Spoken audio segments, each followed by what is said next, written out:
Hello Shubhanshi Kanel. Hello नमस्ते। नमस्ते। यहाँलाई कार्यक्रममा स्वागत छ। हजुर धन्यवाद। अनि तपाईले अहिले सम्झिन सक्नुहुने खेलाडीहरूको नाम भन्नुस् न। नेपाली विदेशी सबै हजुर सबै खेलाडीहरूको नाम भन्नुस् न। कतिजना सक्नुहुन्छ? 1 2 3 4 गरेर।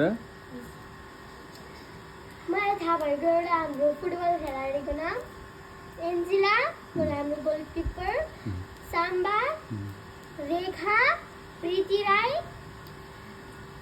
पूजालाई चाहिँ थाहा छ। अनि मलाई अर्को देशको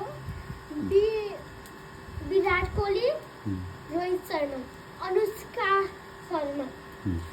अनि मलाई बिटिएसको नाममा भन्नु पर्यो भने सुगा, जिमिन, जङ्कु, भिर। अनि मलाई ब्ल्याक पिङ्क भन्ने बेलामा चाहिँ म के भन्न चाहन्न, किनकि मलाई ब्ल्याक पिङ्कको त्यो नाम आउँदैन। मलाई ब्ल्याक पिङ्क भन्ने सुन्नु, तर मलाई के ब्ल्याक पिङ्क भनेको के हो? ब्यान्डको नाम हो? हजुर ए गीत गाउँछन् तिनी? केटीहरूले गीत गाउने हो? केटीहरूको नाम हो। बिटिएसहरू केटाको साइडबाट, ए बिटिएस भनेको केटाको साइडबाट? केटीको साइडबाट। उनीहरू भनेको के गीत गाउने हुन्? खेलाडीहरू होइनन्?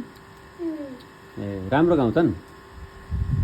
इङ्ग्लिसहरू साउथ कोरियामा चाहिँ बिटिएस बस्छ। ब्ल्याक पिङ्क पनि साउथ कोरियामै होला। मैले त्यो ब्ल्याक पिङ्कको बारेमा थाहा छैन। तिमीलाई बिटिएसको गीतहरू मनपर्छ? बिटिएसको गीत त सुन्दिनँ, सुन्छु कहिलेकाहीँ। कहिलेकाहीँ। अनि ब्ल्याक पिङ्कीको पनि गीतहरू मनपर्छ? सुन्छन् कहिले कहिले। भन्नु पऱ्यो। ए सुन्छौ कहिलेकाहीँ? ए अनि खेलाडीहरू त्यति हो न? अब नेपालका क्रिकेटका खेलाडीहरूको नाम थाहा छैन कसैको? रोहित पौडेल, सोमपाल कामीलाई चिनी छैन? सन्दीप के जोरा?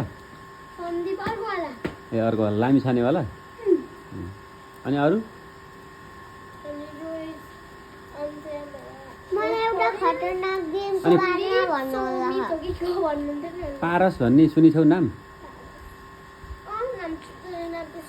के हो पारस?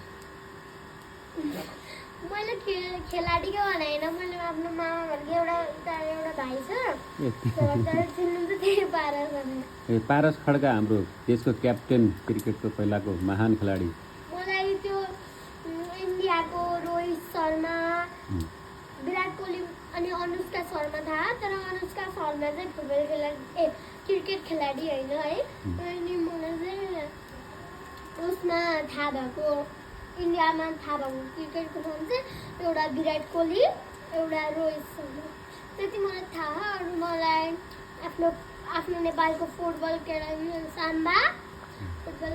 साम्बा, अनि एन्जिला हाम्रो गोलकिपर। अनि एन्जिलाको फिल्म पनि आएछ, मैले हेरेर आएको, राम्रो छ। अनि एन्जिला, हाम्रो रेखा। एन्जिला फिल्म हेर्नुभयो हजुरले? रेखा कुन हलमा गएर हेर्नुभयो? सिएमसी। ए होइन, के नाम सिटी हो कि के, कुन हलमा गएर हेर्थेँ। अन्त हाम्रो एन्जिला, पूजा, रेखा। अनि मलाई चाहिँ आफ्नो फुटबल खेलाडीको पनि यति नै नाम थाहा। कस्तो लाग्यो एन्जिला फिल्म? एन्जिला फिल्म राम्रो छ। कतिपटक रुनुभयो फिल्म हेर्दाखेरि? एकपल्ट। किन नि? कुन कुरामा रुनुभयो?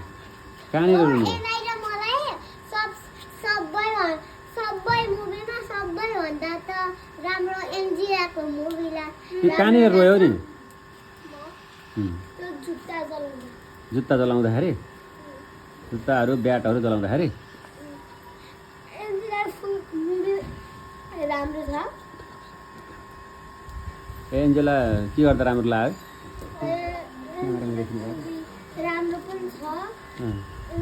फुटबल हेर्ने मान्छेले हेर्नु होला। त्यो फुटबलहरू गेमहरू नहेर्ने मान्छेले नहेर्नु होला, किनकि फुटबल हेर्ने मान्छेहरूले मात्रै थाहा पाउँछन् एन्जिलाको मुभी। ए फुटबल हेर्नेहरूले मात्रै एन्जेलाको बारेमा थाहा पाउँछन्? अरूले पनि थाहा पाउनु जरुरी छ नि? अरूले पनि थाहा पाउनु पऱ्यो नि। आफ्नो छोरीलाई फुटबल खेल्न दिनु पऱ्यो, सहयोग गर्न पऱ्यो, स्कुलको फी तिर्दिनु पऱ्यो। एन्जेलाले नतिरेर दुःख पाइन् एन्जेलाले, हो कि होइन? हो कि होइन? राम्रै थियो। राम्रै थियो। ए ल ठिक छ त ल सर धन्यवाद धन्यवाद ल